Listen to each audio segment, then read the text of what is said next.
Bonjour, on va traiter dans cette vidéo le principe de la comparaison binaire, la mise en œuvre des circuits intégrés 74 LS85, la mise en cascade de deux circuits intégrés 74 LS85.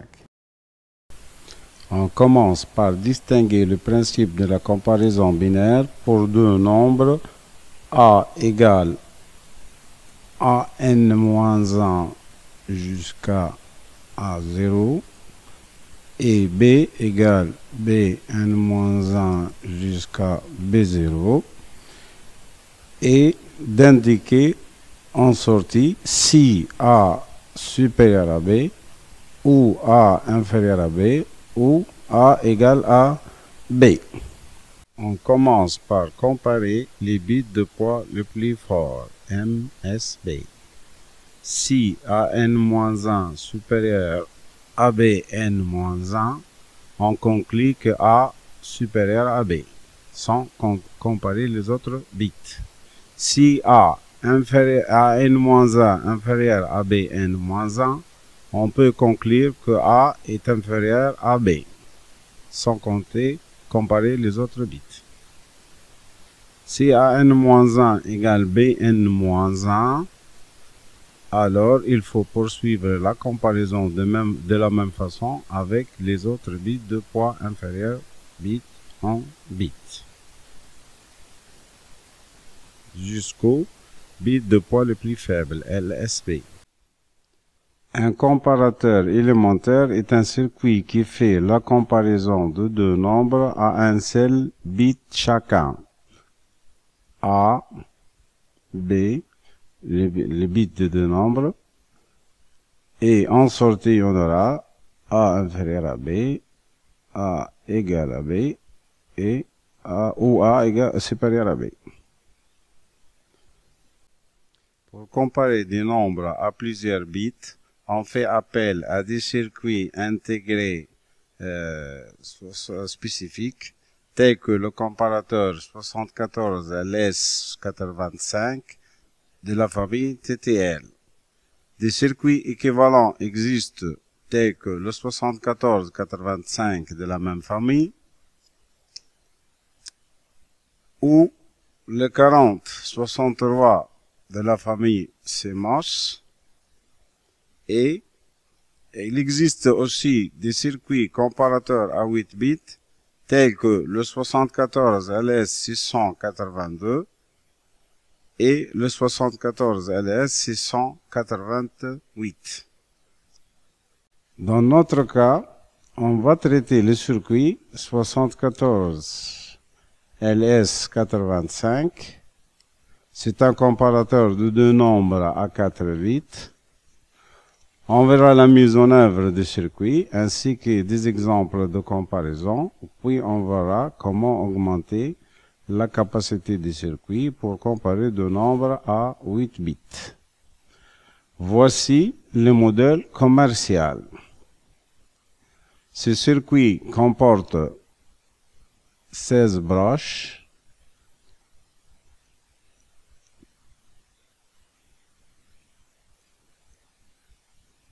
huit broches de chaque côté. À partir de sa fiche constructeur, on voit bien le brochage de ce circuit. Le nombre A est composé des bits A0, A1, A2, A3. Les numéros de broche 10, 12, 13 et 15. Pour le nombre B, on distingue les bits B0, broche 9, B1, broche 11, B2, broche 14 et B3, la broche 1. Pour les sorties, on a la broche 5, la sortie Q A supérieure à B, la broche 6 QA égale à B, et la broche 7 QA inférieure à B. On distingue également trois broches d'entrée, la broche 2 A inférieure à B, la broche 3A égale à B et la broche 4 A supérieure à B. Deux broches pour l'alimentation, la VCC et le GND, broche 8 et 16. On passe maintenant à la table de vérité des circuits 74 LS 85.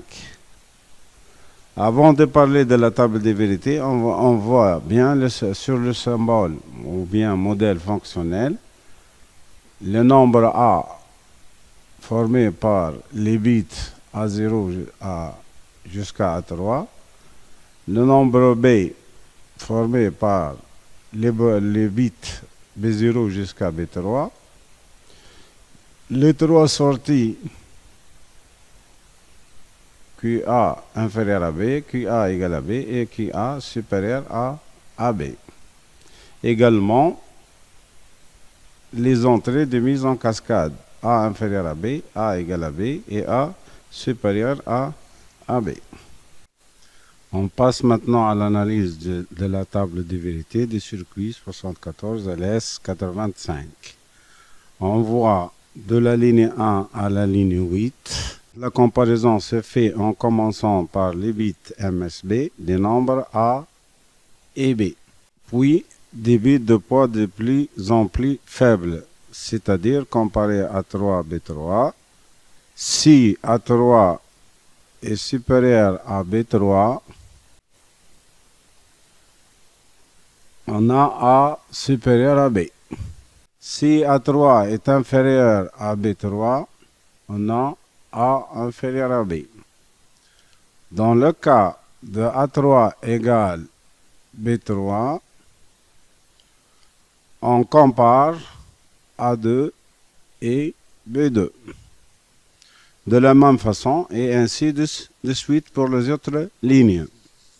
On voit que le résultat est bizarre sur les lignes 9 et 10. On voit que le résultat est correct sur les lignes 11 et 12. On constate que l'entrée de mise en cascade A égale à B est mise à 0 pour les lignes incorrectes. On constate que l'entrée de mise en cascade A égale à B est mise à 1 logique pour les lignes 11 et 12. On conclut que pour le bon fonctionnement du comparateur, on doit mettre l'entrée de mise en cascade A égale à B à l'état logique 1. On observe sur ces figures que le résultat est exact, quelle que soit la valeur de A de l'entrée de mise en cascade A inférieure à B et A supérieur à B, tant que l'entrée de mise en cascade A égale à B est au niveau logique 1. Comment étendre la capacité d'un tel comparateur? La mise en cascade de deux circuits permet de comparer deux nombres à 8 bits, A allant de A7 à A0 et B de B7 à B0. On remarque que les sorties de comparateur U1 sont liées aux entrées de mise en cascade des circuits U2. Donc, U1 est le circuit LSB, U2 est le circuit MSB. Exemple, on donne le schéma suivant. Quel est le circuit LSB et quel est le circuit MSB. U2 est le circuit LSB, U1 est le circuit MSB. On prend A égale 180, égale B4 égale 1, 0, 1, 1, 0, 1, 0, 0, et B égale 138, égale 8A, égale 1, 0, 0, 0, 1, 0, 1, 0. Implanter A et B sur les deux circuits. On a bien implanté les deux les deux nombres A et B. On va configurer les entrées de mise en cascade du circuit 74 LS85 LSB. L'entrée A inférieure à B doit prendre 0. L'entrée A égale à B doit prendre la valeur 1 et l'entrée A supérieure à B doit prendre la valeur 0. Merci pour votre attention.